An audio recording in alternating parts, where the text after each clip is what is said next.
From downtown Detroit, Local 4 Live starts right now. Breaking news on this Thursday morning from Detroit's west side. Police investigating a shooting on Griggs, which is near 8 Mile in Wyoming. This is also near Alfonso Wells Park. Within the last hour, we have learned this is a murder-suicide. The victims are a woman in her 60s and a man in his 20s. We still don't know how the two know each other, though. We're going to keep you updated with any new information over on clickondetroit.com. Also working to get some information on just how serious the injuries are from an apartment fire in Farmington. We're told 3 people were taken to a hospital. The apartment is located on Shiawassee near Orchard Lake in Grand River. We still don't know the extent of the damage of the building or how the fire started, but as always, we'll let you know when we have more information.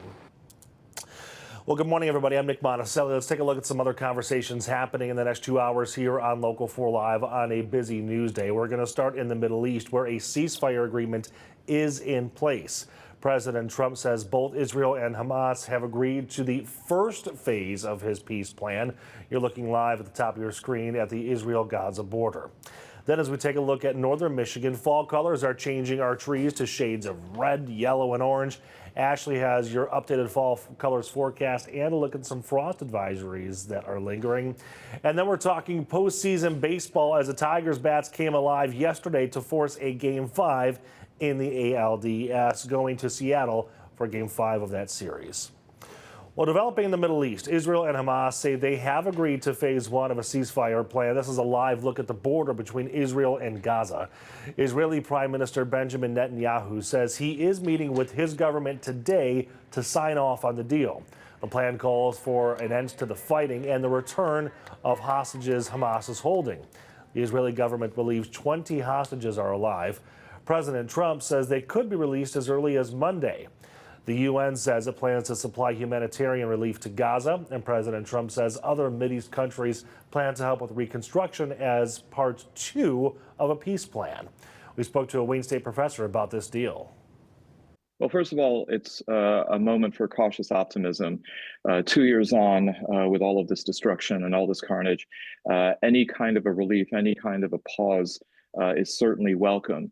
And it is very good news that the terms that were agreed upon, meaning the release of the hostages and then also a ceasefire and then a phased withdrawal of the Israeli forces of Gaza, is not only welcome, but also in some ways very sad, because these were the terms that Hamas actually had proposed to Israel exactly 2 years ago today on October 9th of 2023. And so one wonders then that what was this all about over the last 2 years? Something that led to anywhere between 67,000 to 650,000 deaths in Gaza, the flattening of an area, and then, of course, the hostages, as well as the deaths that occurred on October 7th on the Israeli side. But if this is a moment to build trust and confidence to move to the next phases of this peace plan, then certainly that is something that we should all applaud. Well, again, Israel and Hamas have only agreed to phase 1 of this 20-point plan. The rest of the peace deal includes a requirement for Hamas to disarm and leave power. It would also determine a future for Gaza. President Trump says he may travel to the Middle East as soon as this weekend. Well, back here at home, Gompers Elementary and Middle School is closed after a student was stabbed.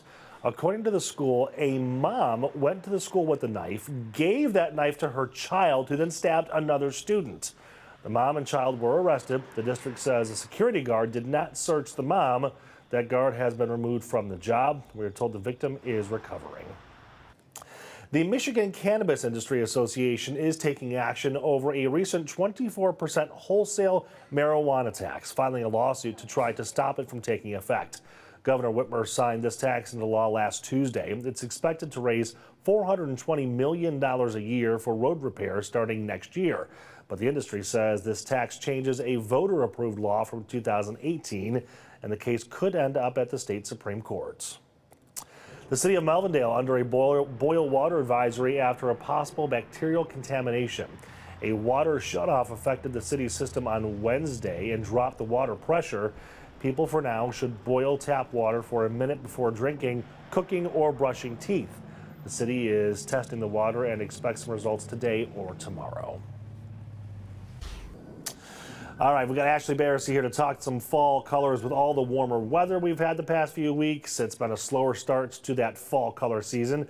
This is a live look at Mount Zion near Ironwood in the UP, where you can see some red on the treetops, but still a whole lot of green. So let's take a look downstate now. Our camera here showing you Royal Oak, where there are hints of red, but lots of yellow you can see there. Is that just the sunrise? I'm not sure. Maybe a little both. Maybe a little both, right.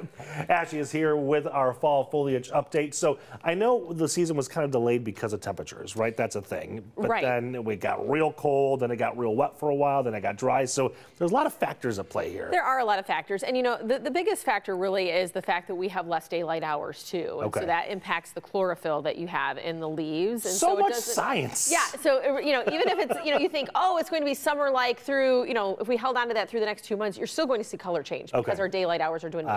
You get color change all the way down in Texas. It's just later into the season. So, yeah. So our current fall foliage map right now showing low color across lower Michigan.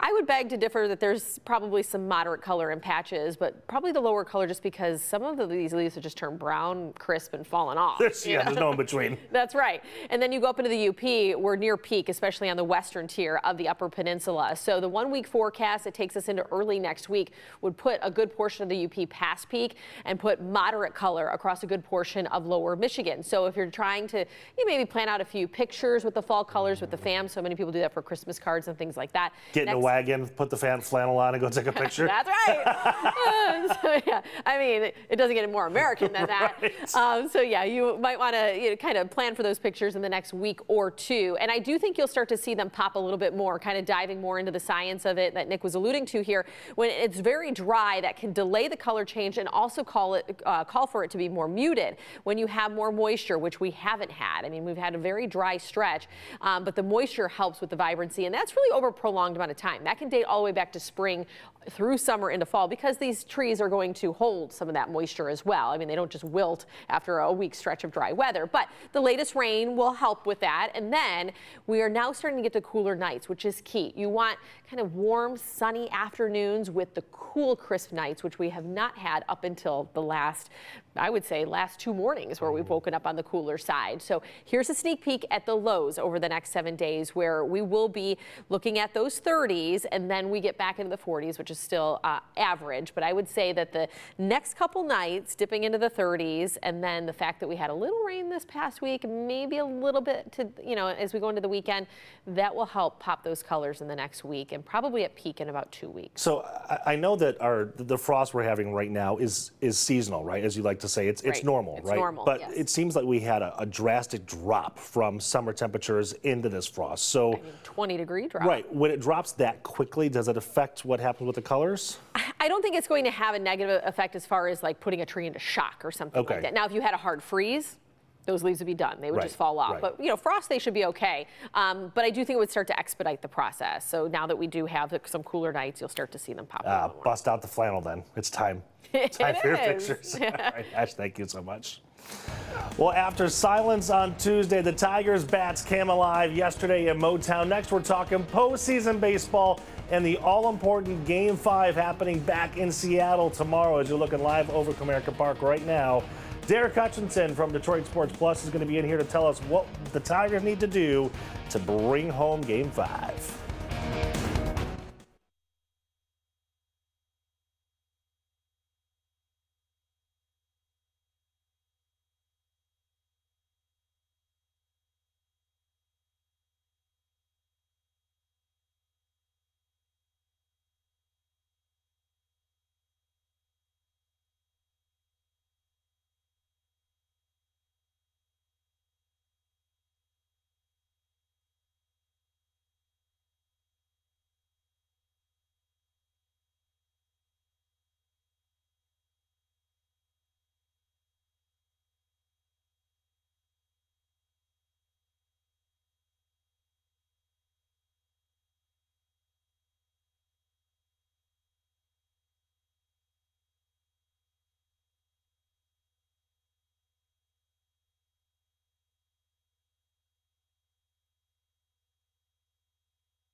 Runner at second, the 2-2.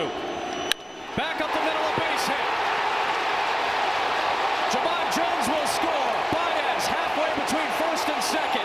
He'll go back with an RBI single to tie game 4. Breaking ball lifted to right. Riley Greene has finally come alive. Tigers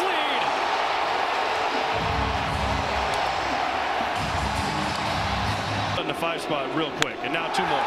Baez, first playoff home run in 8 years, has put Detroit on top by 4.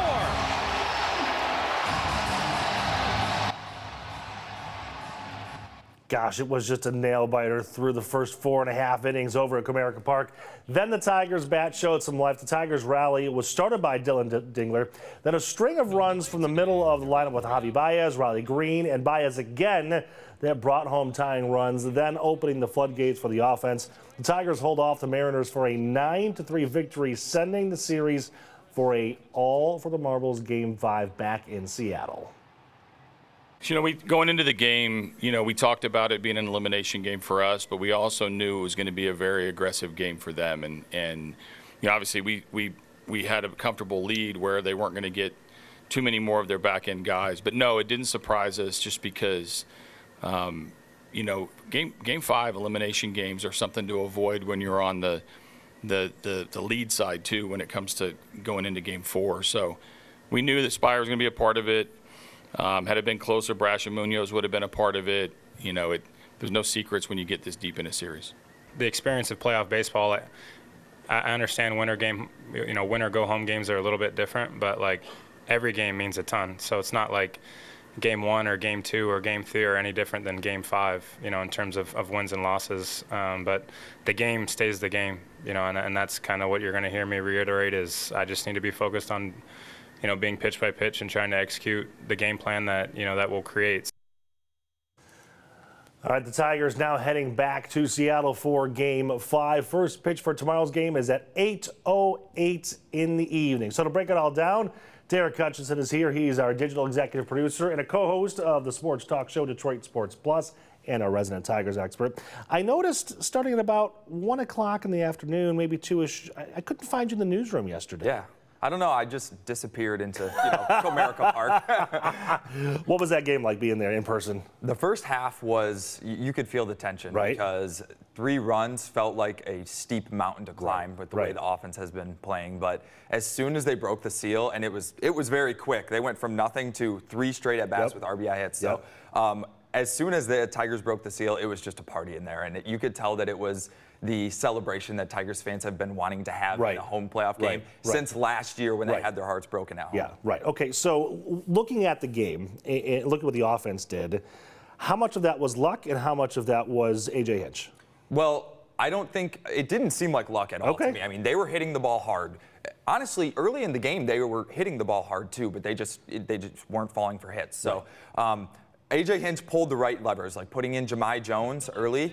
That worked out. He came through with an RBI hit. But the Tigers it took one swing. Somebody had to break the ice. And Dylan Dingler coming through with that RBI double, the Tigers were like, okay, we got on the board. Right, it's momentum. Exactly. And baseball is so much about that. When things are going bad, it just snowballs on you. But as soon as Dingler hit that RBI double, it kind of felt like, oh, okay. And then the hits just kept rolling. Right. Okay, so we go to Game 5 in Seattle tomorrow. Skubal will be on the mound.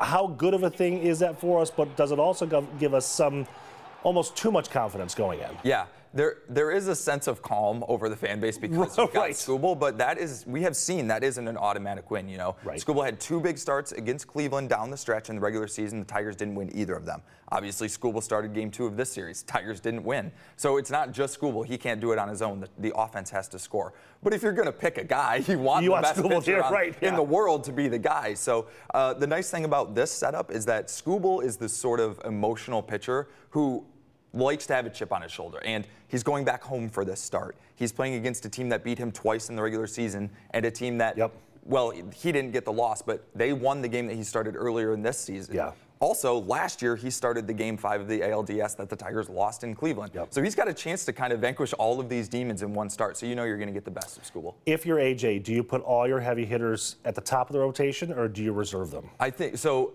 the lineup, I think he's going to stick with the same lineup. Okay. Because you score 9 runs, you don't really want to mess with it, right? And Seattle's going to start George Kirby. He's a right-handed pitcher, so there's no need to sort of mess with the platoon situation. Yep. I expect AJ to go with the same lineup or a very similar lineup with Kerry Carpenter at the top. Yep. Get him as many at-bats as possible. Riley Green, maybe this home run wakes him up. So, yeah, I expect all of those guys to be in about the same spot. You know, I read some interesting commentary on some of the Facebook comments and Instagram that there are fans that are concerned that they lose the home field advantage going to Seattle. Yeah. I'm not sure how much that matters, A, in a game like this, but B, in a game like baseball. I mean, it's one thing for football, sometimes hockey, but baseball, it's quiet until the bat hits the ball, you know? Yeah, I mean, the Tigers were a better home team this year during the regular season, but they just won their first home game since like mid-September. They were really bad at Comerica Park at the end of the season. So honestly, they won a series in Cleveland. They took 1 of 2 games in Seattle. So I'm with you. I don't think it's that big of a storyline. I think there's a chance that the tension in that ballpark plays against Seattle if the Tigers can get an early lead. There's a lot of pressure on this team to win this series. Seattle has a much better roster. They went all in at the deadline, and they're on a very long drought of losing playoff series. So there's more pressure on Seattle at this point than there is on the Tigers. So if the Tigers could get a couple runs early, I think the crowd and sort of the emotions that we felt in Comerica yesterday could just suck it out of shift over to the Mariners. Okay, so we've looked at the optimistic side of things. Any concerns on your end? Absolutely. I mean, we just saw what can happen in a Skubal start where you sort of waste the start. You know, Skubal goes 6 or 7 strong. He leaves the game, it's tied or you're trailing. Then at that point, you're relying on getting runs off of a very good Seattle bullpen. So George Kirby is a very good pitcher. It's not like the Tigers are playing some scrub. And he pitched well. It's like Verlander's on there. Yeah, exactly. Well, it's not Verlander, but so the Mariners are very much in this game, but I don't blame Tigers fans for feeling good when they've got their guy on the mound. Right. Okay, Derek Hutchins, always appreciate you, man. Of course. Thank you so much. All right, Ashley's going to come back in a minute with a check of your full fall forecast. And it's October in the D. We've been focused on the Tigers postseason and the Detroit Lions, but guess who else is playing? The Red Wings are back in action at the Slice tonight. Hear what the players have to say about this new season and who they are honoring.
All right, welcome back, everybody. 8:19 here on your Thursday morning. The one and only Ashley Barrissey here for look at this. Yes! Wow. All right. Man. So Mike likes frost advisories then. He's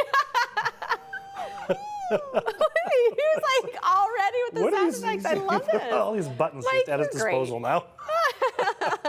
Okay, frost advisory last night. Do we see another one tonight? There's the possibility. I think it would be a very similar setup where Wayne County would not be included in it because our lows across the Wayne County will likely be back in the low 40s, but the burbs, looking like they'll be the burbs will be in the 30s. You know, anything goes on the streaming side. That's fair. So I do think we could see another advisory going into tonight. So, you know, I have some summer flowers, Nick, that still look spectacular. And I think there's some folks that are trying to hold on to them, especially when you're getting back to around 70 next week. You still have a little more life left in them. Blankets and tarps out, right? That's right. Or if they're in pots, bring them in the garage if you can do that. So, yeah, here we are. Frost advisory set to lift 40 minutes from now, but we very easily could see another one get issued going into tomorrow. Now, that comes from the National Weather Service, and it hasn't been issued yet, but just kind of forewarning you to expect similar conditions by this time tomorrow morning. Temperature change across the area, about 5 to 15 degrees cooler. And I've been pointing out that you have to also take into account yesterday morning was 20 to 30 degrees cooler than the day before that. So you add all of that up, and what a big switch we've had within a 48-hour span. So today, similar forecast to yesterday by this afternoon, sunshine 61. And actually 61 was the high that we recorded at DTW yesterday. And so if you look at Monday's high to Wednesday's high, more than a 20-degree dip downward. First day in quite some time that we actually were below average. And so the summer stretch behind us will be a little bit above average by next week, but not drastically. And we have a pretty seasonal weekend ahead. So your out the door forecast for what I'm going to call Friday Eve. Frost possible again for your Friday morning. These are the takeaways I want you to keep thinking about to help prepare you for tomorrow and into the weekend. So we will be a little more seasonal after today because we're still below average, but mid-60s work their way in for this weekend, but so do rain chances. And that comes with a low pressure system that dives into the Great Lakes. So we'll map that out for you in just a second, but hey, Hockey Town, we have the opening night, the Centennial Celebration at LCA. Puck dropping at 7 o'clock against the Canadians. And if you're grabbing dinner downtown, plan for upper 50s into the evening, clear skies, and possibly even upper 40s as you're leaving LCA when the game is done. So it's going to be a cool night, feeling more football and hockey-like across the Detroit area. Low temps tonight, here you go, back into the mid to upper 30s in the suburbs. But as you get closer to the lakeshore in the city, we're talking 40. So I think you will see some advisories pop in the outlying suburbs for tonight. High temperatures tomorrow, more so where we should be. Mid 60s are seasonal, and we're talking mid to upper 60s by tomorrow afternoon. Quick look at how that rain sets up. So tomorrow, I would say about 5, 6, you start to see some cloud cover pumping in with that low pressure system approaching us. But now latest model run kind of keeping the rain out of here by Friday night and not bringing it in until Saturday morning, which would definitely be the better chance of seeing some rain, and it won't be a washout. So we likely have a chance for some rain where not everyone sees it on Saturday, but then we will have another drier stretch by Sunday and beyond, and back to either side of 70 for the first half of next week. I'm noticing the difference in cloud cover between downtown Detroit and the airport right now. For sure, yeah. Well, I think DTW is just kind of a little hazy. Oh, is that what that is? Yeah, some of these cameras we need to just clean, get a little windshield windshield wiper. Windex out there? Yeah. All right. Director Tani can work on that for us. The Ann Arbor camera needs it the most. I'm going to come back here on Local 4 in just a minute with a Local 4 update. Plus, anyone who loves the Detroit Zoo, listen up. We're going to take you behind the scenes. Where's the zoo? There's the zoo. You can barely see it. We're talking with the Chief Experience Officer about a new show that is premiering tonight here on Local 4 Plus. It features all the stuff you can't see when you visit the Detroit Zoo.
Good morning, everybody. I'm Nick Monticelli with the Local 4 News Update. Detroit police investigating a deadly double shooting at a home on the city's west side.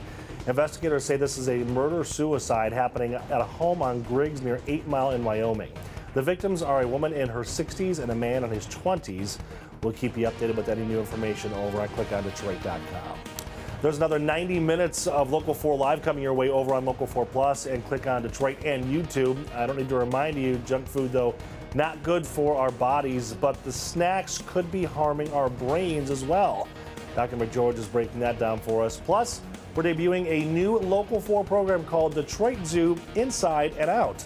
We're talking with the Chief Experience Officer, taking you behind the scenes to areas you would never get to see.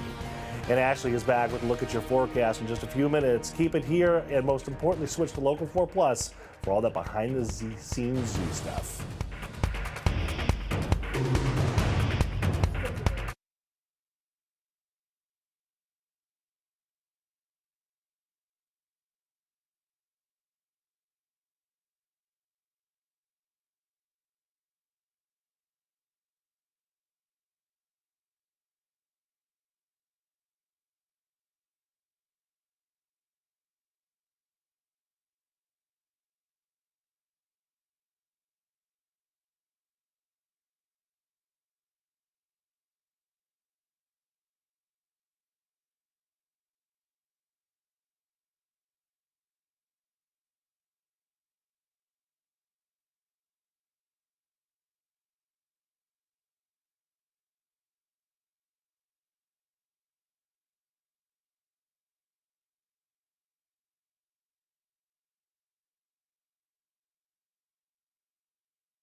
From downtown Detroit, Local 4 Live starts right now.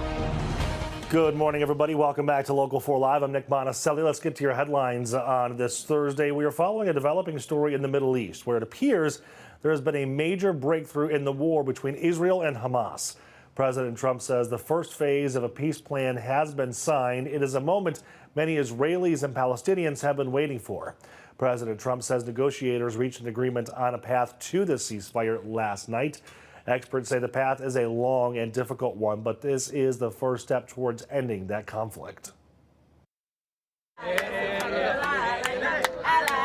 This really is the end of the war. Israel and Hamas say they have agreed to phase one of a ceasefire plan. Israeli Prime Minister Benjamin Netanyahu says he's convening his government to sign off on it today. The next few days, with each side has to do certain things. The Israelis have to pull out. Hamas needs to release the hostages. Israel needs to release prisoners. Hamas and its allies are holding 48 hostages. The Israeli government believes 20 are still alive. President Donald Trump says their release could begin Monday. Many Israelis are expressing gratitude towards the U.S. What we're witnessing is peace through pressure.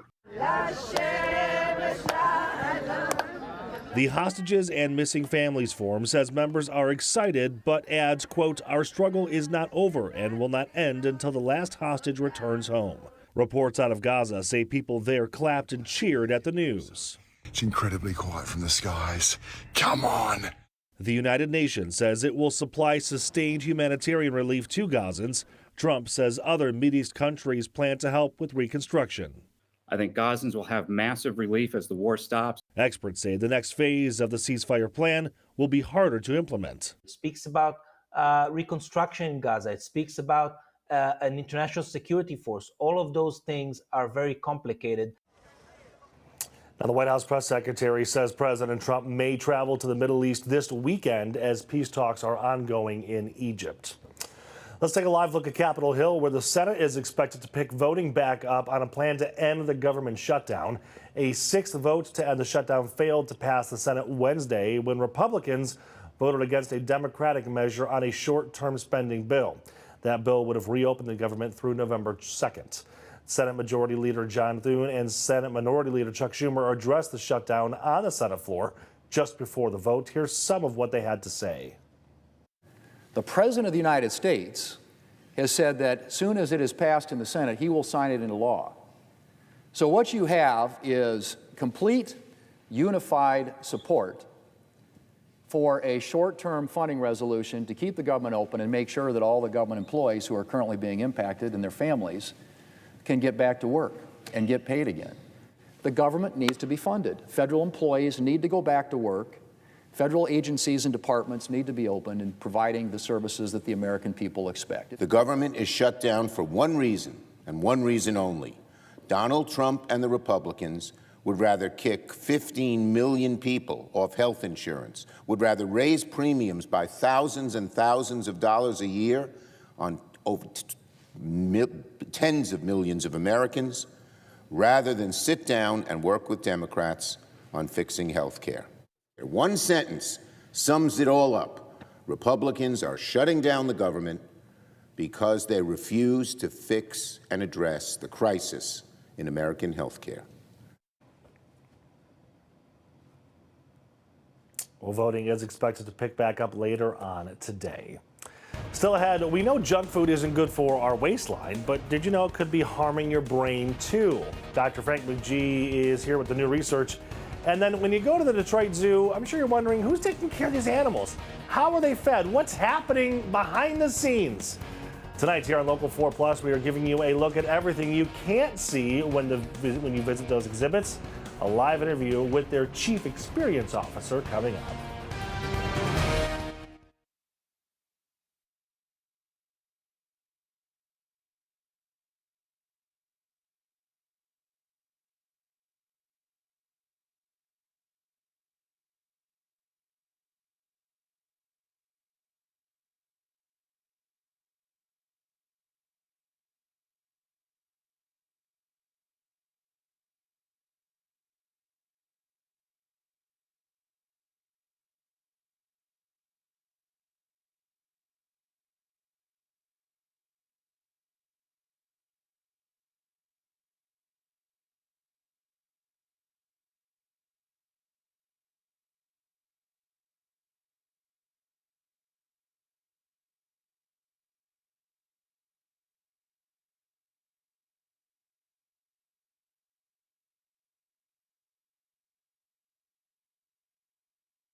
Welcome back, everybody. 8:35 here on your Thursday morning. Anybody who loves animals and the Detroit Zoo, although you can barely see it through the haze on Thursday morning, you need to pay close attention. Tonight, right here on Local 4 Plus, we are debuting a brand new program called Detroit Zoo Inside and Out. If you've ever wondered what happens behind the gates and the doors where only the zookeepers get to go, now you get to find out. So Tamba is a little bit bigger than Jasiri. He has fuzzier ears. His horns are much larger, and Tamba's primary horn, which is the bottom one, is got a little bit of a crack. So that is how you would tell them apart. I think I've been working with the rhinos about 5 years. So in the morning, they get fed their breakfast, so I come in and check them. You want breakfast? The rhinos are separated overnight. They kind of swap, taking turns in the middle stall, which is their favorite stall. So this is just where they spend the night together. Audrey just loves attention, don't you? So this is a way to get him to move to different areas. So I could move down there and say target, and then he would come and put his nose to it. He also does a really great open mouth behavior, so we can kind of see what's going on in there. Tamba, open! Open! Good! Open! Good boy. I'm gonna open.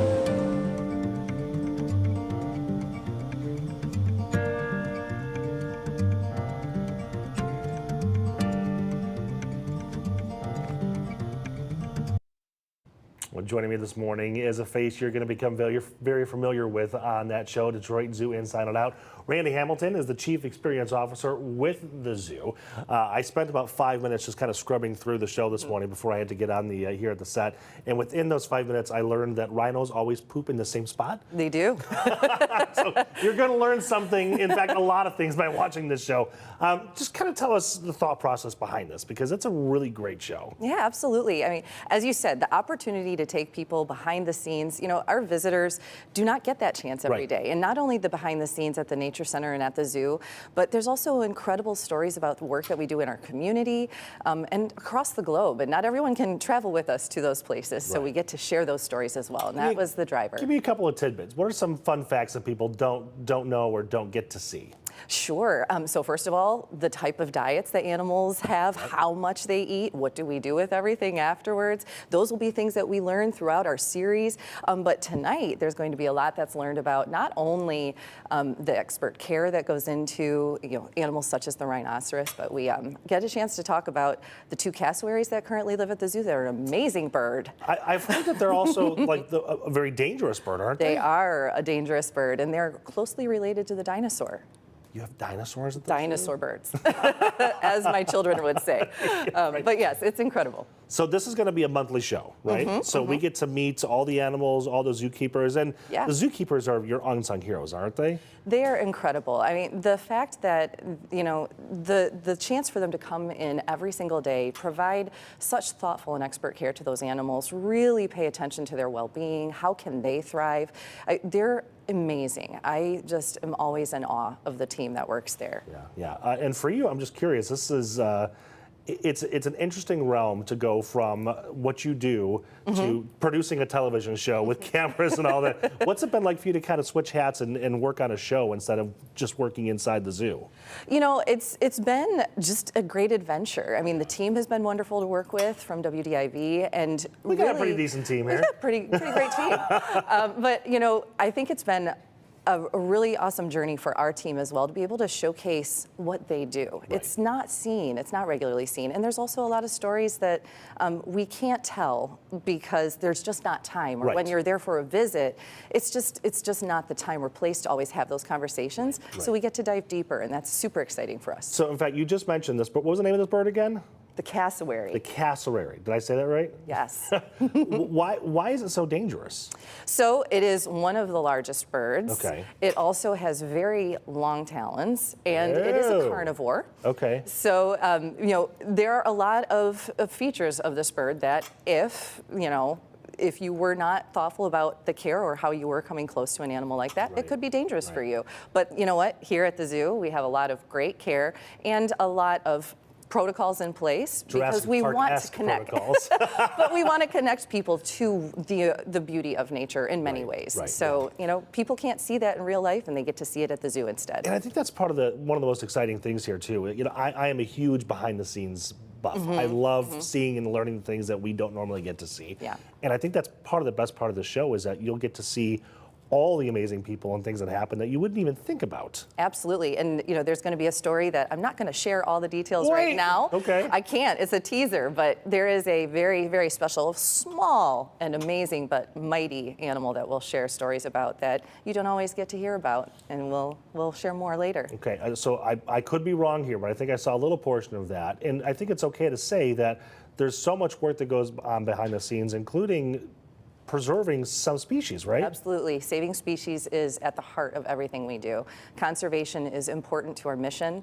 It's how we really drive that needle across the globe and here in our home state too. So we're very excited to share those stories. And I think what's cool about that too is that, you know, again, from the visitor's perspective, the zoo is a place that you can go bring your family, bring your friends, and see the animals. But the work behind the scenes, not just taking care of the animals, but as we just mentioned, working on saving species and doing the things that people wouldn't even think about. I mean, there's even research, isn't there? Absolutely. We have an incredible research team, care experts that not only observe the well-being of the animals that live at the zoo, but they deep dive into, you know, what's happening with gorillas, what's happening with heart health among gorillas, what's happening with other species across the globe. We participate in studies for penguins in the Falkland Islands. Okay. And we recently had another release of piping plovers on the beaches of Michigan. So a lot of incredible research and work goes into the day-to-day. Okay, all right, so tell us more about the show then. It's going to be, I think it's an hour long, right? Actually, this one's about 25 minutes. Okay, we'll make them longer if we want to. Let us know if you want it to be longer. It's going to be tonight at 8 o'clock right here on Local 4 Plus, and I know you don't want to give everything away. Right. But outside of tonight's episode, again, a monthly show, what else will we be seeing and doing? We're going to, as I mentioned, learn more about animal diets and what goes into the development and serving of those diets. We're going to share more about the events that we put on at the zoo. All of the events that we have, such as Zubu right now, anybody who visits and attends those events, their ticket prices and sales go towards the care of the animals and the research we provide. And then on top of that, we'll share more about, you know, wildlights. How does that come to life? What makes that happen? Right, and that's become a whole tradition in our community. And then beyond that, what are we doing here in our own backyards? We're going to share a lot about the community programs we're part of. Okay. A lot of the partnerships we have here and at the Belle Isle Nature Center. And we're also going to take a trip down to the Nature Center, and you'll get to see more about that as well on Belle Isle. Cool. Okay, most important question. Yes. How do I become a guest zookeeper? Well, I think we'll just have to talk about that a little bit later. But what I will say is we have some... So I'm trying to hold her to it here live. We have some amazing experiences, though, such as the Mingle with the Macaronis. You can have breakfast with your favorite animal.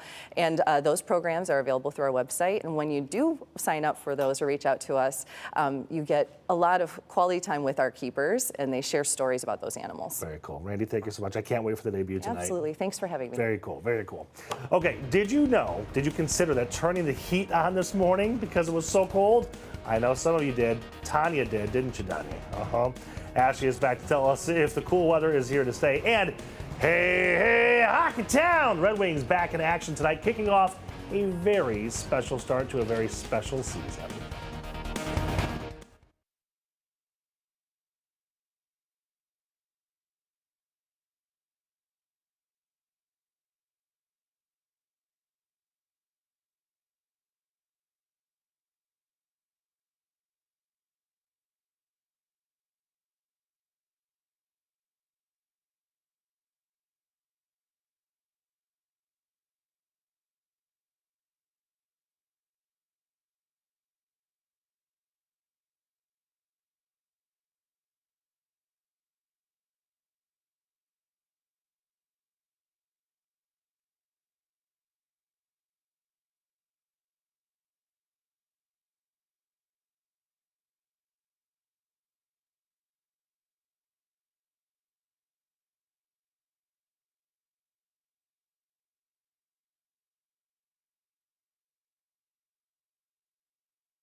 Welcome back, everybody. A live look at the Slice this morning. Hockeytown getting ready. It's time to drop the puck on the Red Wings centennial season. Doors to LCA open at 5 o'clock, and fans are encouraged to be in their seats by 6:35 to catch the team intros, recognition of the Origins era, and to participate in a moment of silence for Red Wings great Alex Delvecchio, who died on July 1st. Here's what the team had to say about the upcoming season. The focus in here just really is have a good first shift. I think that's all that matters. There's so much preparation going into tomorrow. Everyone can talk about the whole year, but I think if we nail our first shift and then kind of build our game from there, then we already won a little bit. Training camp's always long. I think we're ready to just start playing meaningful games night after night. So we know we got to start fast, especially the schedule early, and a bunch of home games too. We got to take advantage of those, and yeah. I think we're antsy. We should never say this, but I think the guys are sick and tired of practicing and training camp and everything. They want to get going, and we do as well. We need some evidence now. We need, catching them doing things right, doing things wrong. Where do we need to take our game? What do we need to work on? And they need to experience the intensity of a real game. There's no doubt about it. You watched the games last night. It started a little faster, a little harder than any of the exhibition games did that we played in, and we just have to remind them of that. Puck drop is 7 o'clock tonight. All right, Ashley Barassi is here to talk about the forecast. Obviously, it's an indoor game, so Mike is really enjoying It's my fan club. my one fan. Okay, game or whether or not can affect the game because it's obviously inside the Slice. But if you want to walk around downtown, catch a bite to eat, grab a beer or something. Or what that walk to the car is going to be like, depending on how much you pay to be close to the arena. Right. If a frost advisory is kicked in by the time you're walking back to your car. Yeah, so you probably will want that extra layer. And I mean, it's cool inside LCA when the ice is out there. It might be the same temperature, around 40 or so. Exactly. Yeah. So our 24-hour temperature change, just to get you ready for today. It is a cooler start. By this afternoon, we kind of catch up. We'll be in the low 60s, much like yesterday, but that's still a below average day for this time of year. But about 5 to 15 degrees cooler across town. So let's go ahead and see what that translates to. 32 in Ann Arbor, right at the freezing mark, 34 in Port Huron. We have low 40s along a good portion of Wayne County and now even down into Monroe. So the frost advisory for all of southeastern Michigan, with that exception of Wayne County, is set to lift in 11 minutes. Hourly forecast 61 for the afternoon high. That's what we hit yesterday. Average this time of year, mid-60s, but you compare it with the sunshine, which is nice. And so at least it won't be, blustery outside with that 61. I mean, it's going to feel like fall, but it hasn't felt like fall for a while, with the exception of yesterday. You can see we had a 6-day stretch in the first 7 days of October where we were above average. And the first day of October was seasonal, low 70s. So quite the weather whiplash over 48 hours from Monday to Wednesday, where we dipped more than 20 degrees with those afternoon highs. And so here are your takeaways as you head out the door today on what we'll call a Friday Eve. We want to gear you up for the weekend, and then of course today. But possible frost by tomorrow morning again. So it's not just this morning that we're waking up in the 30s. Some of the suburbs will probably be right back there again tonight, in which you need to protect some of those sensitive plants. Today's below average, but seasonal heading into the weekend. However, with the weekend, we will have some rain chances returning, especially for your Saturday. But let's talk more about that Red Wings forecast, because as you are walking into LCA, probably upper 50s, but when you're leaving, upper 40s. So that's what you need to focus on as you are coming to downtown Detroit tonight for the opening night. Low temperatures through the overnight. You see a lot of those 30s on the map, but closer to the lakeshore and the city. So east siders, likely low 40s. It's going to be more the western and northern suburbs that have that frost potential for tonight. High temperatures tomorrow, seasonal. We're talking mid to upper 60s, so a little warmer than today, but we'll get a little more cloud cover for the later part of your Friday. So you see how those clouds roll in closer to the dinner hour. And then looks like we might dodge the rain come tomorrow night, but a better chance for some rain filling in with a low pressure system by Saturday morning. And then that'll push out of here and we should be a little bit drier by Sunday. So there's the chance for rain. It's not a widespread washout, but I'm putting that chance in the forecast for your Saturday. Otherwise, we'll warm up slightly above average, either side of 70 for the first half of next week, with mostly sunny to partly cloudy skies. I like the slight chance on Saturday. right. You know, we need the rain. I understand that from a Can't farmer's complain perspective. About it. I would never complain about it. Exactly. But, yeah. But, you know, if you are going, let's say, to the Michigan State game, you don't want it to rain over Spartan Stadium at that time. That's true. So, Very true. Okay, Ashley, thank you much. We're going to come back in 90 seconds with a bit of a health reset. Here's Dr. G with what he's working on. We know junk food isn't good for our body, but what's it doing to our brain? I'm Dr. Frank McGeorge. A new study suggests it could be impacting your memory not just in the long run, but right now. See what researchers have uncovered and how to reset your diet for your body and mind.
Well, we don't need to remind us at all. Junk food is not good for our bodies, but the snacks could be harming our brains as well.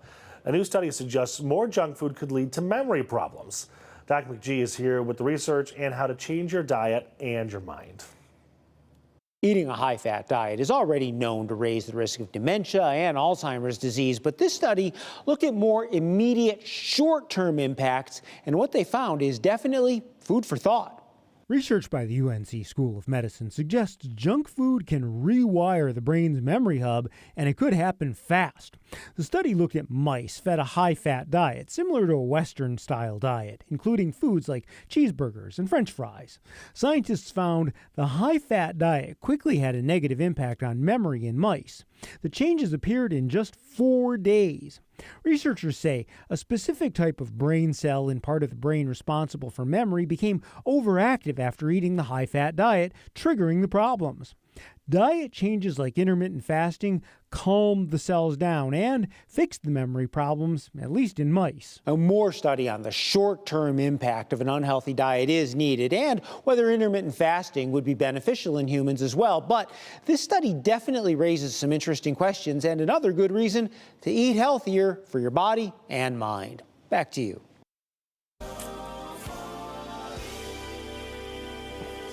All right, Doc, thank you much. You can help us go for it and give kids the gift of music.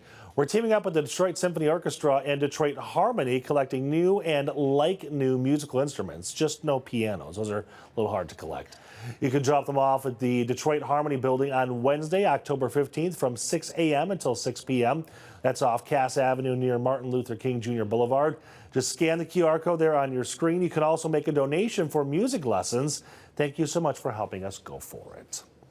And the Local 4 Game of the Week takes us way out to the west side of the state, though it will be well worth it. The Falcons of East Kentwood travel to take on the Hudsonville Eagles.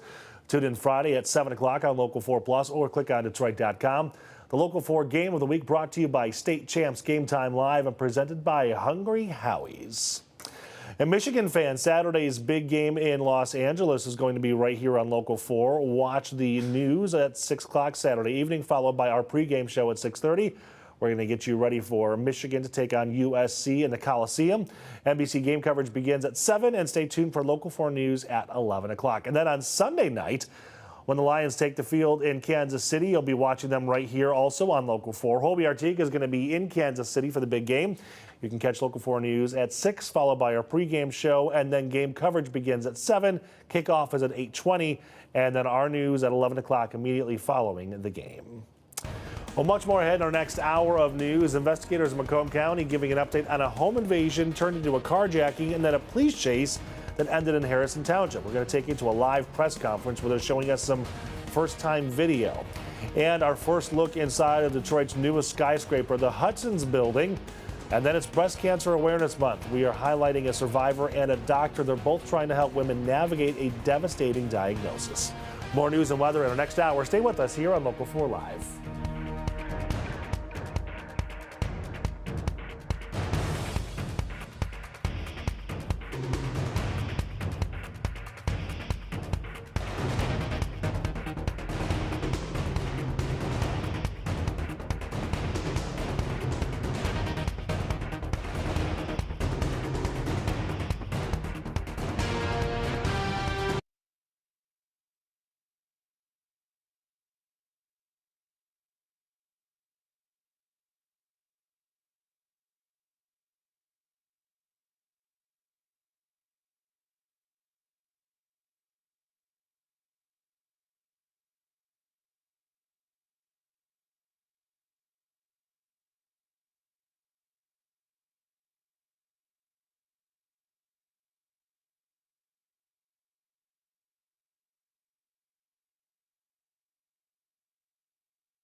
Local 4 News starts now with a breaking news alert.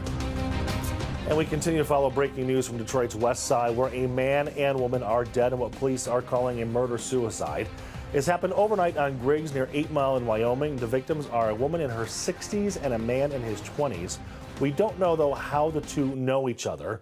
We keep you updated with any information that we find over on clickondetroit.com. We're also working to try to figure out what started a fire in an apartment in Farmington this morning. This apartment is on Shiawassee Street near Orchard Lake Road and Grand River. The fire chief says 3 people were taken to a hospital, but we don't know how bad they were hurt. We also don't know how much damage was done to the building. The fire, though, was put out. Again, we'll keep you posted with more information. Welcome back to Local 4 Live, everybody. As we said earlier, Macomb County Sheriff's Office is giving an update on a police chase that started as a home invasion and carjacking. It happened early this week in Harrison Township. We're going to go to that press conference right now. With law enforcement, the citizens in our community to commit different crimes. So I'll walk you through each one of those. At the end, then we have a video. We are going to identify the suspect at this point. We have his picture up here. He will be arraigned today at 1 o'clock in 41B District Court in Clinton Township. So the incident started around 12:32 p.m. on October 6th. Sheriff's Office dispatch received a call from a citizen who wanted to remain anonymous of an individual that was in the area in his backyard drinking from his hose. A deputy was dispatched to the area and made contact with an individual on Jefferson Avenue in Harrison Township. During this encounter, the individual had a duffel bag. The deputy was speaking to him. The individual claimed he was homeless, was going to head back to Port Huron, didn't want any help from the sheriff's office. The deputy cleared the call. About 10 minutes later, the same deputy was flagged down by a citizen in Harrison Township indicating that his home was broken into and that a handgun was taken. At that time, the deputy put the information out over the air and indicated the information that the individual that he had contact with, believing that this may be the same suspect. About 12:53 p.m., sheriff's deputies found the individual at Metro Parkway and Prentice. They made contact with him, started to question him.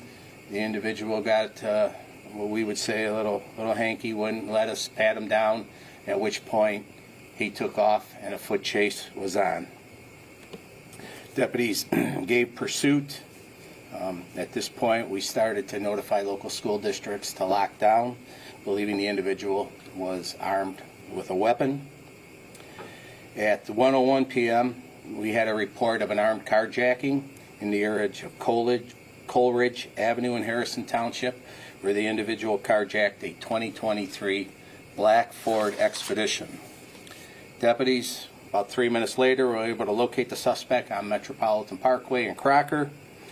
There is a chase that goes on. Suspect leaves the roadway, cuts across the grassy area, the bike path, and continues on Beamer Street. Due to his high speeds and the dusty road, the deputies lose sight of the individual. Suspect vehicle is then traveling southbound on Jefferson Avenue. Other deputies were in pursuit. We notified Sarisa, which is the dispatch center for St. Clair Shores, Roseville, East Point, and Fraser, and surrounding areas that the suspect could be coming into their jurisdiction. At 1:14 p.m., the suspect is seen going westbound on Elmira Street in St. Clair Shores. This information was given to police by citizens in the area and homeowners kind of pointing that the suspect went in that direction. At 1:18 p.m., the suspect attempts to carjack another individual in St. Clair Shores in the area of Briarcliff Street. 1:19, Sarisa dispatch receives calls of a suspect trying to break into a home on Timber Ridge in St. Clair Shores. As the individual kicks in the door and enters the home, the homeowner fires 2 shots at the suspect, missing him both times. The suspect then re-enters the black Ford Expedition and heads south on Timber Ridge through St. Clair Shores. The suspect ends up on the St. Clair Shores golf course and is pursued by St. Clair Shores Police Department.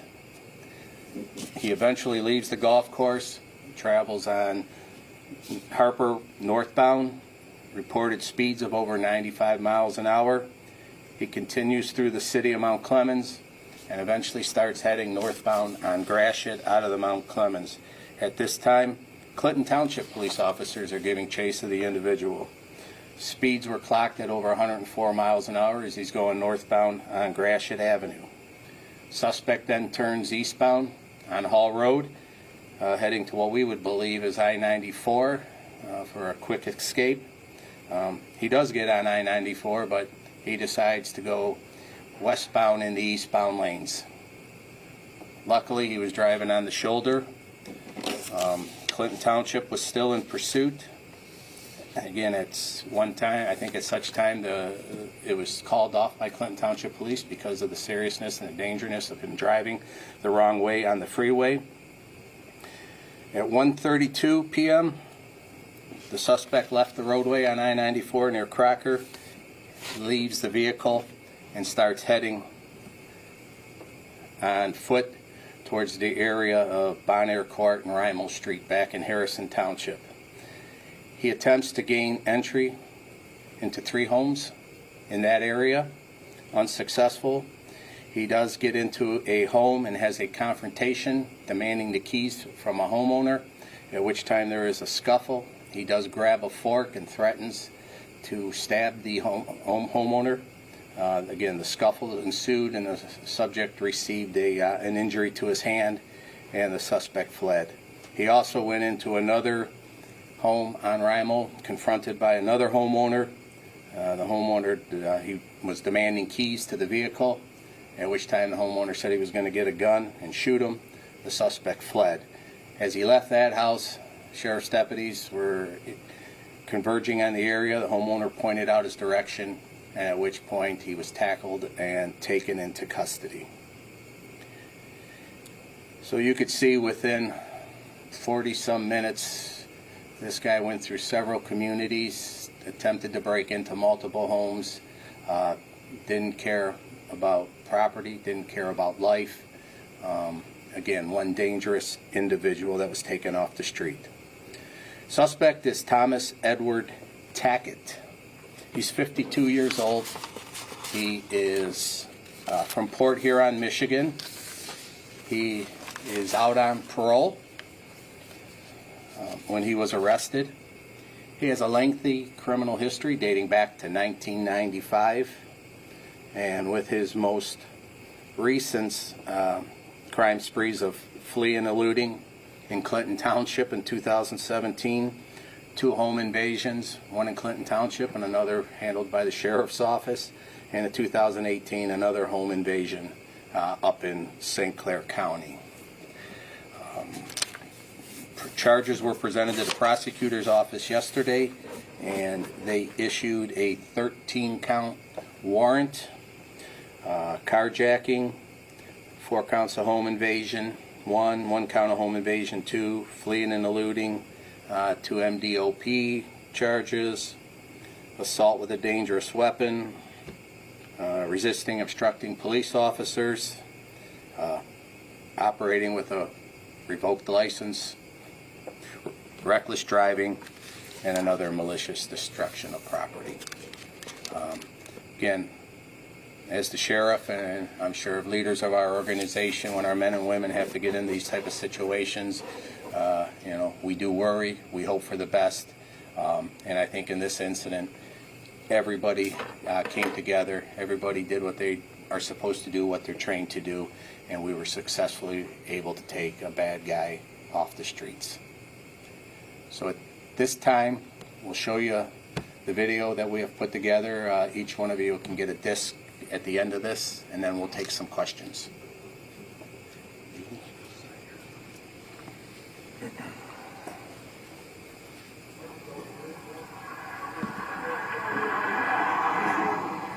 We had a little incident take place down over here.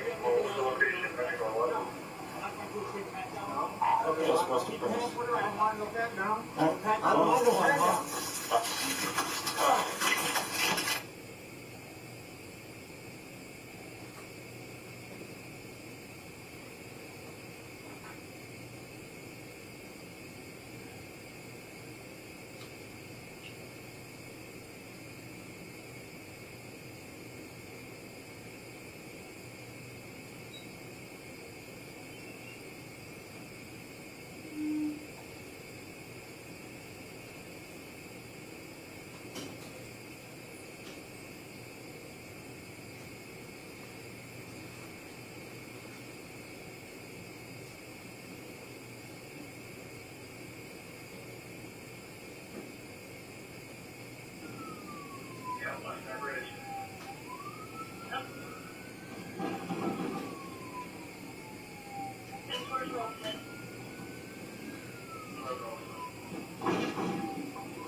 Any MCSO cars in the area?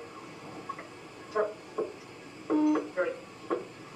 Metro, I'm going to try to get back down that way. He's still westbound and eastbound through North River. Copy. Still westbound and eastbound lanes through North River.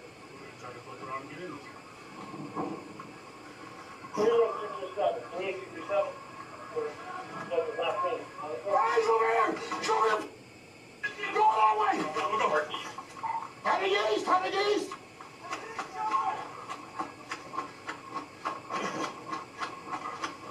Show your hand!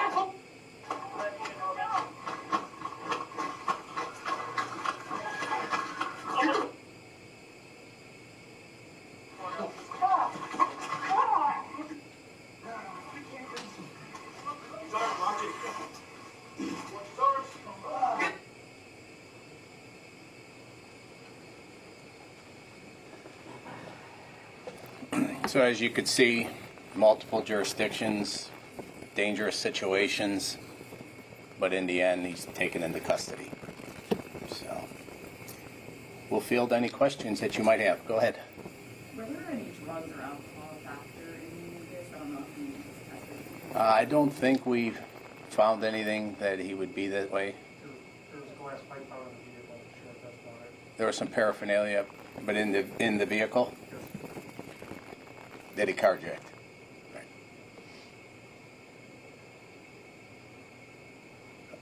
That's it. You guys are an easy crowd. Have you seen it? What is this the worst chase your department has been involved with in your years here? Or what? No, it rates up there. I mean, but if you look at, and again, we've got numbers, and you just look at the amount of ground that it traveled, the different neighborhoods, and the chase was one thing, but the fact that, you know, he was just going to random homes and kicking in doors and trying to get in, you know, if he was able to be successful, if he was to take somebody hostage, it would have been a whole different scenario here. And so you would have thought that after the St. Clair Shores attempt home invasion being shot at, that maybe that wasn't a good thing to do. So. Have you looked into the grappler device that other agencies have? You know, we're looking at all aspects of that. I know, I believe it was Livonia a month or so ago utilized it.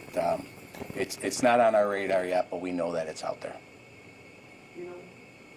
Charlie. Do you know why he was in Macomb County, if he's from Portland? You know, there's still part of that investigation that the detectives are working on. We're trying to ascertain what he was doing here, if there was another player involved in it, or. But as you could see from his past, he did home invasions here and in Clinton Township before, and I believe in Clinton they had a fight with him when they arrested him too. So. On the golf course, do you know if it was a cart path only? I was going to say he was going to play the back nine or something, but I'm trying to keep this professional. I'm sorry. So, but hey, thank you very much for coming out. We just felt this would be an easier way to get all this information out than each one of you calling and trying to get a story from our. I'm giving a minute-by-minute detail of what happened starting on October 6th. I'll just kind of run through real quick what we learned here. At 12:32 is when it started coming in. The calls came in about first an individual that was drinking from a garden hose in a backyard. A deputy went there, talked to the suspect. He said he was homeless, didn't want any help, so the deputy just kind of left him alone and got him out of that backyard. But then minutes later, he broke into another home and stole a gun. And then minutes later, carjacked somebody taking a 2023 Ford Expedition.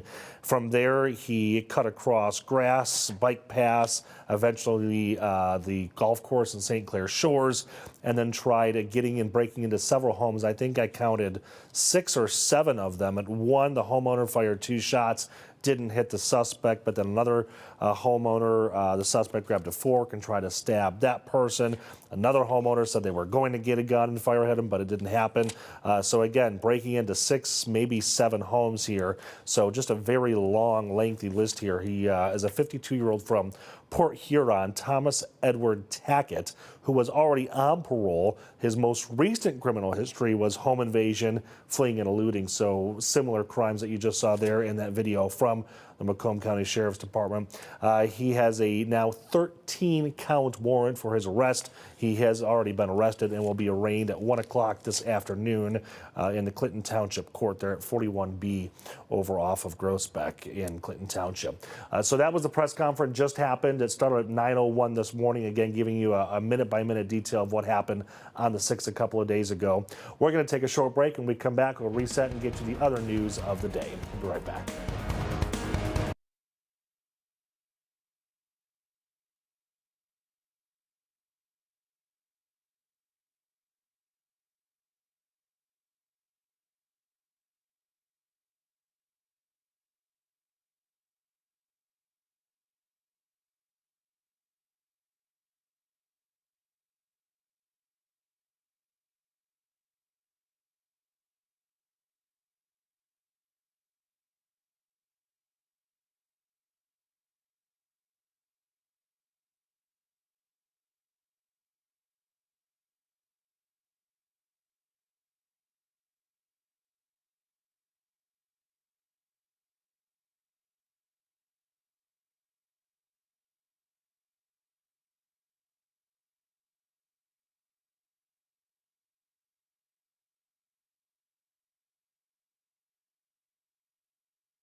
Welcome back. A live look over Gaza, which you can barely see here, where the fighting between Israel and Hamas appears to be coming to an end.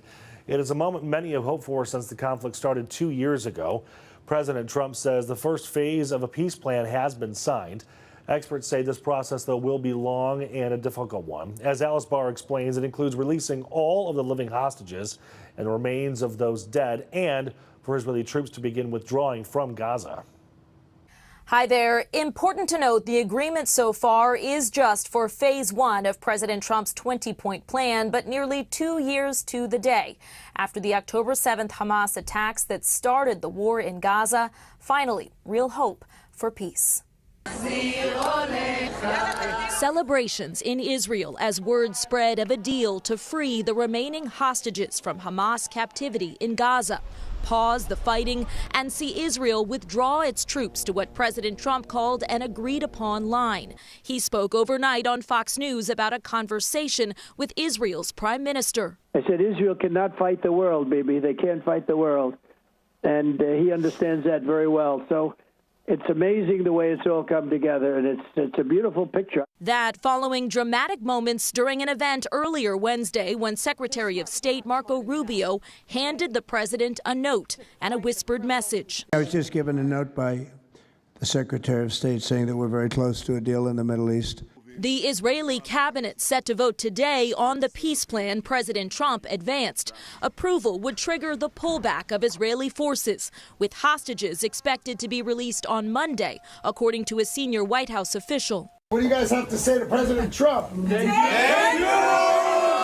Family members of some of the remaining 48 hostages sharing their gratitude to President Trump and their determination to see the deal through. We will not stop fighting until we see the last of the 48 return to their family. 20 of those hostages are believed to still be alive and would be the first returned in exchange for Palestinian prisoners and desperately needed aid into Gaza. Israel and Hamas so far only agreeing to phase one of a 20-point plan to bring a final end to 2 years of devastating war. The rest of the peace deal is even trickier, especially the requirement for Hamas to disarm and leave power. And of course, determining a future for Gaza, now in ruins. President Trump said he may travel to the Middle East as soon as this weekend, with peace talks ongoing in Egypt. In Washington, I'm Alice Barr. Back to you. Alice, thank you. Now a live look at the Western Wall. For some perspective on the peace deal, we spoke with Dr. Saeed Khan earlier this morning. He is a professor of Middle Eastern Studies at Wayne State. He said any kind of pause on the violence is welcome, but we saw a deal like this earlier in the conflict. It is very good news that the terms that were agreed upon, meaning the release of the hostages and then also a ceasefire and then a phased withdrawal of the Israeli forces of Gaza, is not only welcome, but also in some ways very sad, because these were the terms that Hamas actually had proposed to Israel exactly 2 years ago today, on October 9th of 2023. And so one wonders then that what was this all about over the last 2 years? Something that led to anywhere between 67,000 to 650,000 deaths in Gaza, the flattening of an area, and then, of course, the hostages, as well as the deaths that occurred on October 7th on the Israeli side. But if this is a moment to build trust and confidence to move to the next phases of this peace plan, then certainly that is something that we should all applaud. Now, he added, we still don't know if this agreement will last into the near future while Israel looks to approve that deal. Well, still ahead here, 924 on Thursday. It's a historic piece of property in Detroit. A live look at the new Hudson's Detroit building, sitting where the old Hudson's department store used to be. Up next, we are taking you inside for the first time to see new office spaces as General Motors gets ready to move into its headquarters.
Well, brand new on this Thursday morning, we are getting our first look inside a building that has changed Detroit's skyline. We're talking, of course, about the Hudson building. You can see it there sitting on an iconic piece of property on Woodward, the old Hudson's department store.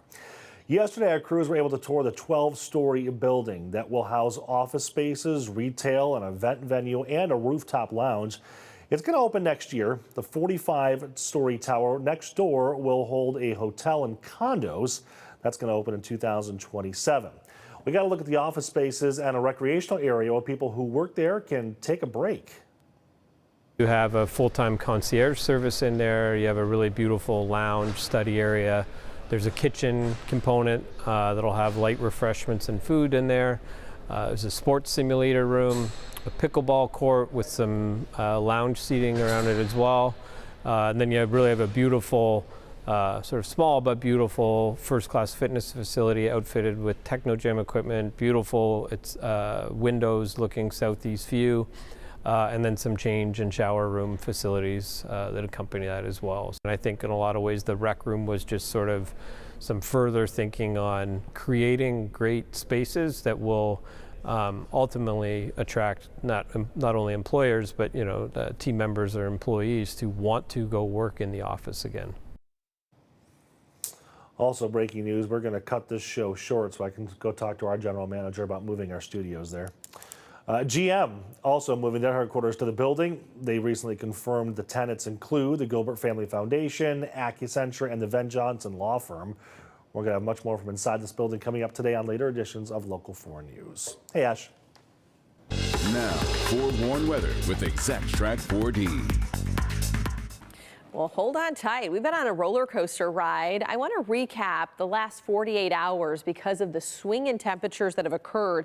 So on Monday, our high temperature was 85 degrees. Yesterday's high, 61. That's more than a 20-degree dip in temperatures within a 48-hour span. And that's not even including the fact that we were just shy of 90 on Saturday, recording 87 at Metro Airport. But that 61 dipped us below average for the first time this month, and we're going to repeat that again today with low 60s in the forecast. But much like yesterday, we're holding on to the sunshine, especially throughout the afternoon.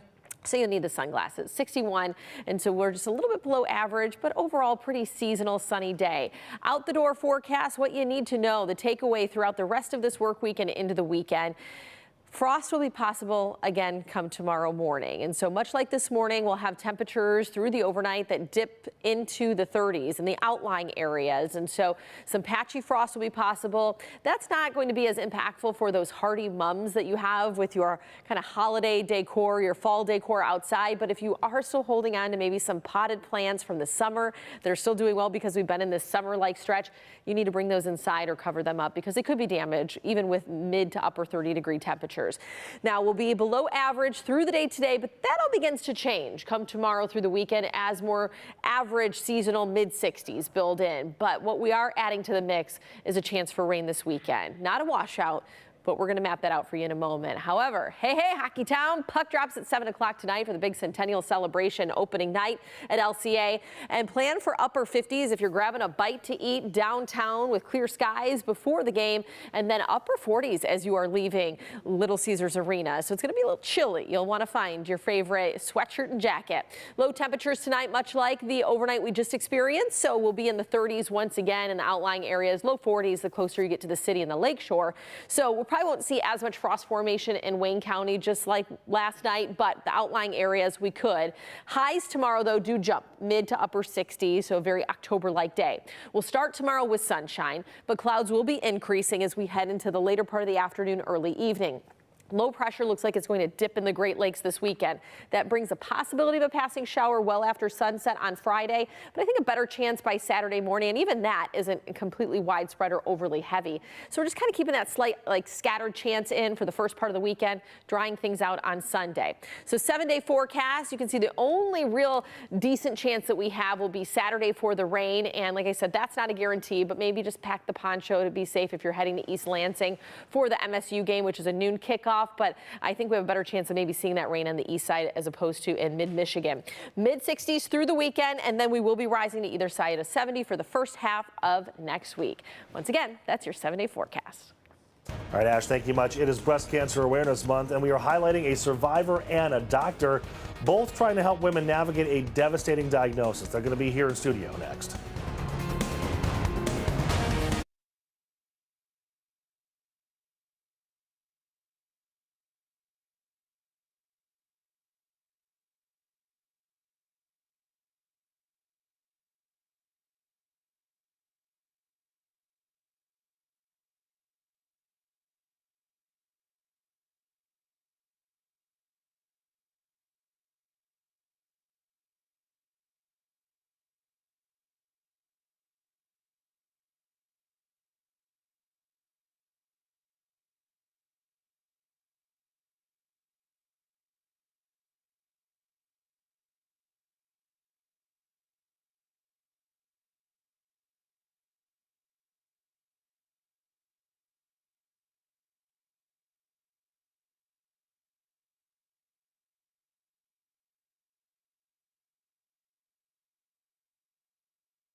From downtown Detroit, Local 4 Live starts right now.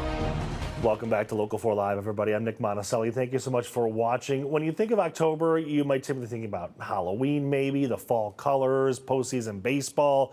But for millions, it's also a time to raise awareness and help in the fight against breast cancer. 1 in 8 women in the U.S. will be diagnosed with invasive breast cancer, according to the American Cancer Society. And typically, it has no symptoms when it's small and easily treated, which is why mammography screenings are so important for early detection.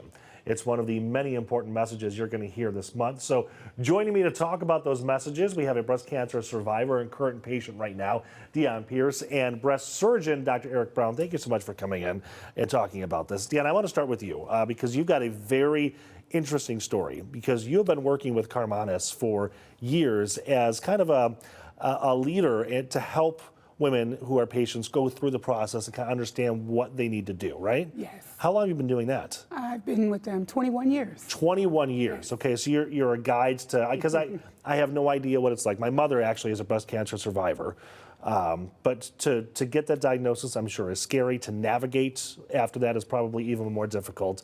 That's kind of your role, to help them navigate all the steps, right? Absolutely, absolutely. That is my role.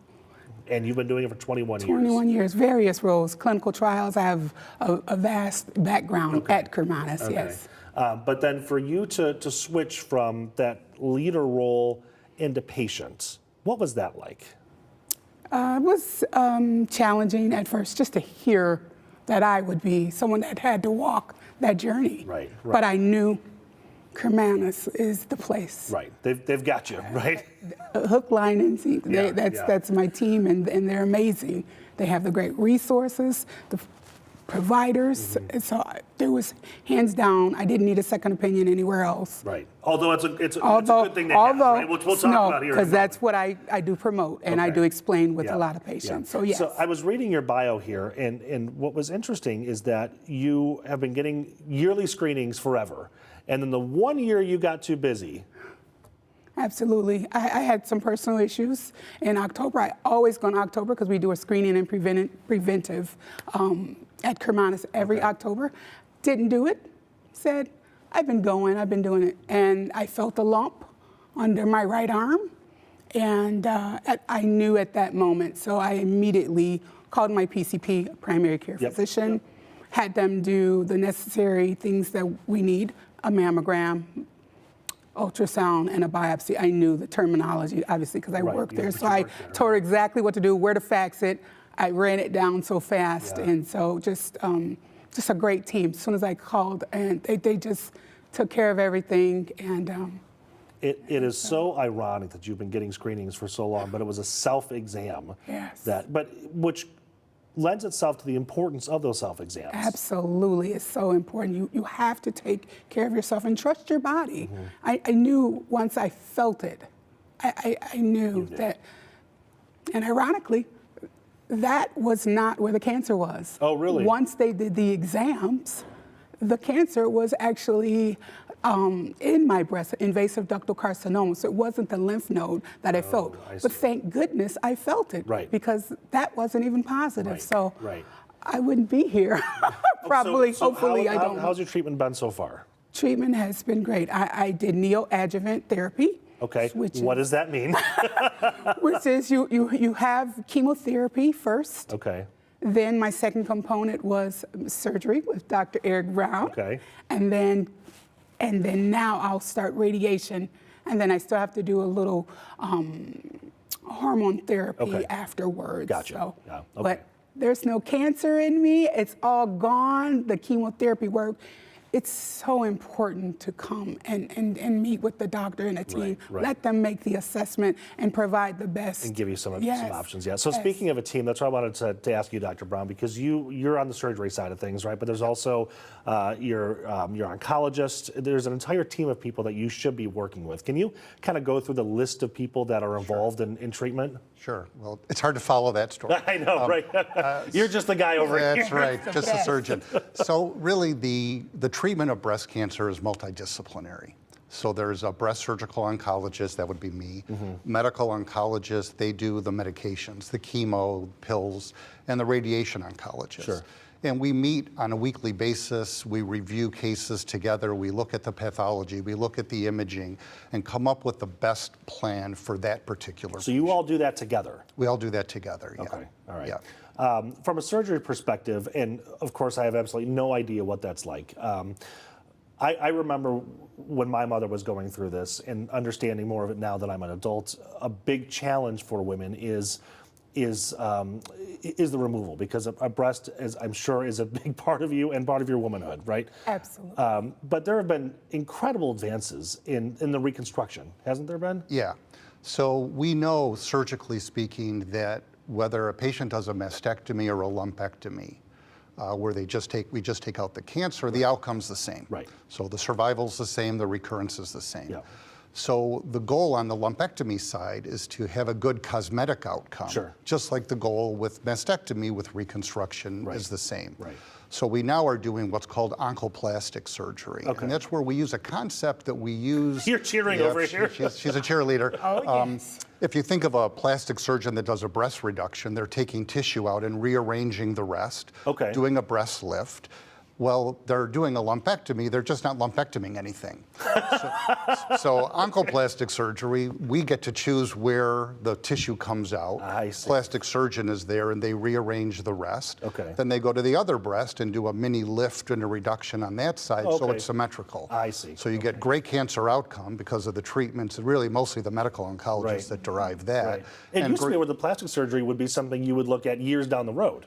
Used to be with mastectomy only Right. as well, and then delayed reconstruction is the way it was done in the 90s and early 2000s. We now do immediate reconstruction even with mastectomy, but this nuance to lumpectomy allows breast conservation, allows a good cosmetic outcome. Right. Your womanhood is there. Right. That's what There's you're cheering sensation over there. here. That's exactly what I had. And Yeah. so I'm so grateful. I had the lumpectomy, as he's referenced, and the oncoplasty surgery. So I had that done, and I'm so grateful. You had mentioned getting second opinions, which for many people, I think, is one thing that you are afraid to talk to your doctors about because we don't want to hurt your feelings. But you actually encourage it? We have very thick skin, or at least we should. So actually, we do encourage it. I mean, when you come to see a cancer doctor for the first time, it's all foreign. Yeah. And so sometimes the second opinion is good just because you're hearing it a second time. Right. It can reaffirm what was already told to you. There could be new ideas.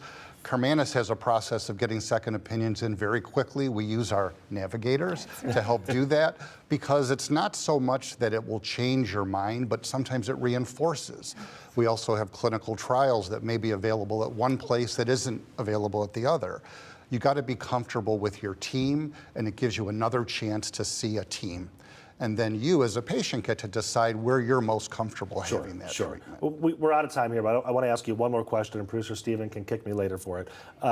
In terms of, and I hate to minimize it, but by calling Karmanos a one-stop shop, that's kind of the point of it, where you can see every provider you need under one roof. And I'm sure everybody in the healthcare world can offer something similar, but isn't that the purpose of that? Yeah, the one-stop shop, if you will. It's very, very nice. If I have a question for the medical oncologist, I just roll my chair back and they're sitting right there. Yeah, right. If you want the radiation doctor to come in, take a look, a lot of times we can get consultations done on the same day because they're right there. Right. And we've already begun the process of hearing the story, kind of coming up with the plan and affirming that plan right at the same day of your office. And from a patient perspective, that must mean a lot because you don't have to drive all over town for appointments. It's everything. And Karmanos is an NCI designated cancer center. There's only 73 in the U.S. 2 are here in Michigan. That means they do continuous research with Wayne State.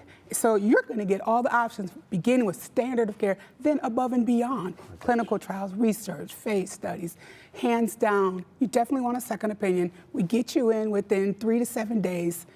Everything, images, pathology slides, reports. And it's information. Who doesn't want to have the information? You are a survivor and a walking billboard all at the same time. I'm serious. I believe it. All right, Deanne, Doctor, thank you so much for your time. And especially the main point of having you come in today was, again, it's Breast Cancer Awareness Month, and get your screenings and do the self-exams, right? Yes. Be like Deanne, right? All right, thank you very much. We appreciate your time today. Okay, it is a new look at the Detroit Zoo very few have seen before. After the break, we're going to take a walk on the wild side, going behind the scenes to show you what the zookeepers are doing at the Detroit Zoo.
Welcome back, everybody. A live look over Washington, D.C. A 6th vote to end the federal government shutdown has failed to pass the Senate.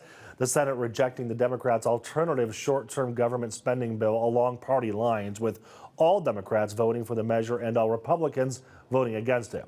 The measure needed 60 votes to advance. The Senate also rejected a House-passed short-term spending bill. That bill would reopen the government through November 21st at current funding levels. Voting is expected to pick back up later on today. Dearborn Heights Mayor Bill Bazzi is resigning after he was confirmed as the U.S. ambassador to Tunisia. He announced his resignation in an 8-page letter expressing his appreciation, saying the dedication he has for the Dearborn Heights community will remain regardless of his position. You can read his entire 8-page letter over on our webpage at clickondetroit.com. A live look at Disney World in Orlando. If you're planning to visit Mickey and all of his friends soon, bust out your wallet. The Walt Disney Company is raising ticket prices at Disney World and Disneyland, citing higher labor costs and park expansions. The most expensive tickets fall during the Christmas or New Year's weeks. In Florida, they will cost $209 to visit the Magic Kingdom. Disney World is offering new discounts, though, of up to $250 off of each night for a minimum 4-night room and ticket package from late February to July of 2026. For Disneyland in California, the peak ticket is now $224. A new local program premiering on Local 4 Plus tonight, and it's giving you a peek inside behind the scenes over at the Detroit Zoo like you've never seen it before. Detroit Zoo Inside and Out pulls back the curtain on everything you don't have access to see until now. Being that they're such large animals, we can't force them to do anything, so they voluntarily will participate in their own medical procedures. So we do a lot of positive reinforcement training with them. Rhino training involves a lot of what we call operant conditioning. It's a lot of positive reinforcement. There's no way to make a rhino do something they don't want to do. They find a lot of interaction with humans to be just as rewarding as a food reward. Audrey just loves attention, don't you? So this is a way to get him to move to different areas. So I could move down there and say target, and then he would come and put his nose to it. He also does a really great open mouth behavior, so we can kind of see what's going on in there. Tamba, open! Open! Good! Open! Good boy. Well, in tonight's first episode, you're going to learn what it takes to care for the largest animal that calls the zoo home, as you saw there. Learn all about the Detroit Zoo Inside and Out tonight, 8 o'clock, streaming right here on Local 4 Plus. The Red Wings are about to roll out the red carpet for their season home opener. The special events happening to honor the Red Wings as they begin a new season and honor those that we have lost.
.49 here on your Thursday morning. The puck is about to drop in Hockeytown as we take a live look at what I love to call the slice.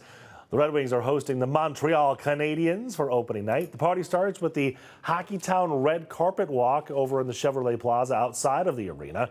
Doors to LCA open at 5, and fans are encouraged to be in their seats by 6:35 to catch the team intros, recognition of the Origins era, and to participate in a moment of silence for Red Wings great Alex Delvecchio, who died on July 1st. All right, here's Ashley. Look at your forecast. Now, forewarned weather with Exact Track 4D. Well, hold on tight. We've been on a roller coaster ride. I want to recap the last 48 hours because of the swing in temperatures that have occurred. So on Monday, our high temperature was 85 degrees. Yesterday's high, 61. That's more than a 20-degree dip in temperatures within a 48-hour span. And that's not even including the fact that we were just shy of 90 on Saturday, recording 87 at Metro Airport. But that 61 dipped us below average for the first time this month, and we're going to repeat that again today with low 60s in the forecast. But much like yesterday, we're holding on to the sunshine, especially throughout the afternoon. So you'll need the sunglasses. 61, and so we're just a little bit below average, but overall pretty seasonal sunny day.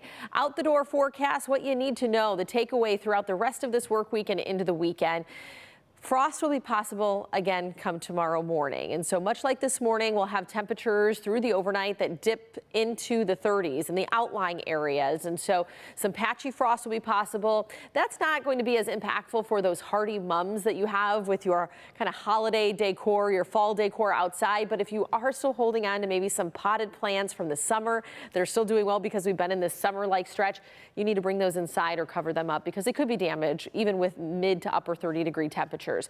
Now we'll be below average through the day today, but that all begins to change come tomorrow through the weekend as more average seasonal mid-60s build in. But what we are adding to the mix is a chance for rain this weekend. Not a washout, but we're going to map that out for you in a moment. However, hey, Hockey Town, puck drops at 7 o'clock tonight for the big Centennial celebration opening night at LCA. And plan for upper 50s if you're grabbing a bite to eat downtown with clear skies before the game, and then upper 40s as you are leaving Little Caesars Arena. So it's going to be a little chilly. You'll want to find your favorite sweatshirt and jacket.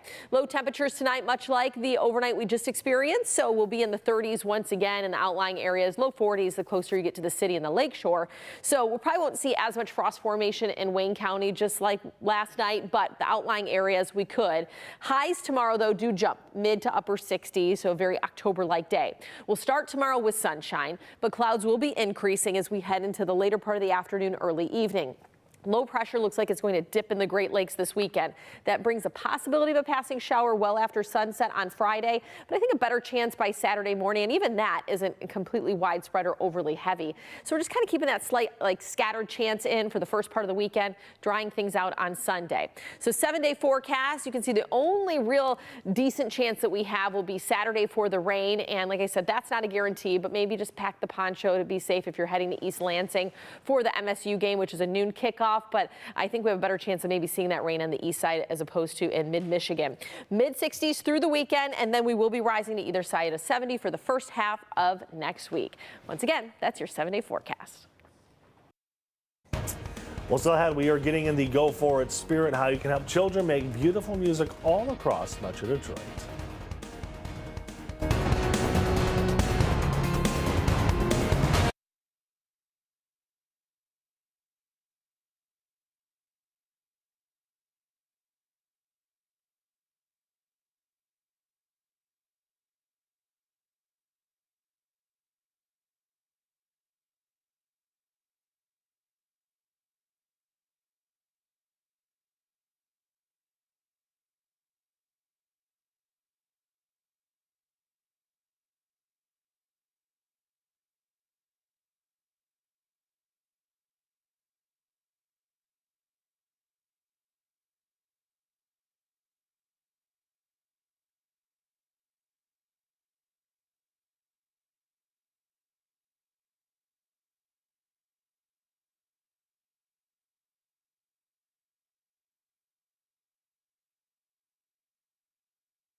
Well, this month, Local 4 is partnering with a local nonprofit called the Detroit Harmony in collaboration with the Detroit Symphony Orchestra for our Go For It event. The group's collecting donated musical instruments, items that will be refurbished and given to students across Detroit who want to learn how to play. Damon Fernandez introducing us to one student who is already going through Detroit Harmony's program. From a third-floor studio on Cass Tech's campus in Detroit, you can hear the pleasant sound of music spilling into the halls. And inside that studio, students are focused and practicing skills on the harp. Music means a lot to me. Among them, Amaya Harper. The high school senior comes from a family of musicians, but she's the only artist in her family to try tackling this rare instrument. It starts my day. I go through my entire day thinking about music. An organization called Detroit Harmony is allowing Amaya to have access to the harp at home. Detroit Harmony's citywide collaboration with the DSO, local schools, art nonprofits, and other community groups is mission-focused on making music education available to every child in the city who wants it. The program gives kids access to instruments, instruction, and resources. This program, is it a hidden gem? It is a hidden gem, and we want it to not be hidden anymore. We want it to be exposed. Lydia Cleaver is director of the harp program at Cass Tech, and she's an instructional partner with Detroit Harmony.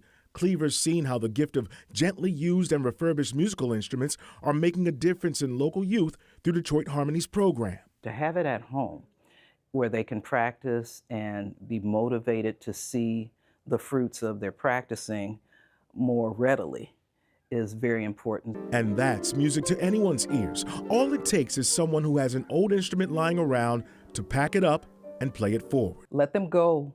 let them go and let them provide something special and wonderful for a student who is waiting for it. Some of these students are waiting for their forever instrument. Now, speaking of those students, Detroit Harmony again says there is a waiting list for students who could use your gently used flutes, clarinets, trumpets, trombones, violins, guitars, and so much more. You can drop off your instruments on Wednesday, October 15th from 6 a.m. to 6 p.m. at Detroit Harmony. Their location, 3632 Cass Avenue. We look forward to seeing you there. The only thing we can't take, Tati, are pianos. Okay, Just a little too big. All right, fair. Yeah, fair. we don't have enough U-Hauls for that. Fair. Too big, too much. Too big. Maybe electronic keyboards though. That could work. Yeah. But a big old piano? I don't think it's going to work. So much more coming up here throughout the day on Local 4. Tati, live in the D. You've got a big show coming up. Lots going on. We do. It's still Consumer Reports Week. Yes. We're working on that. We've got what's happening around the D, get you set up for the weekend. And John Jordan is in the building finishing up part 2 of dupes and how to make the most out of them. Save some money. So are you into the name brands, or are you trying to Save every penny do the dupe? possible. Yeah. Absolutely. Yeah. How many dupes do you have? Too many to count. And you can't really tell anyway, right? Can't. Not me anyways. You can't tell. Yeah. All right. Thank you so much for joining us for Local 4 Live. More news and weather ahead. Make it a great day, everybody.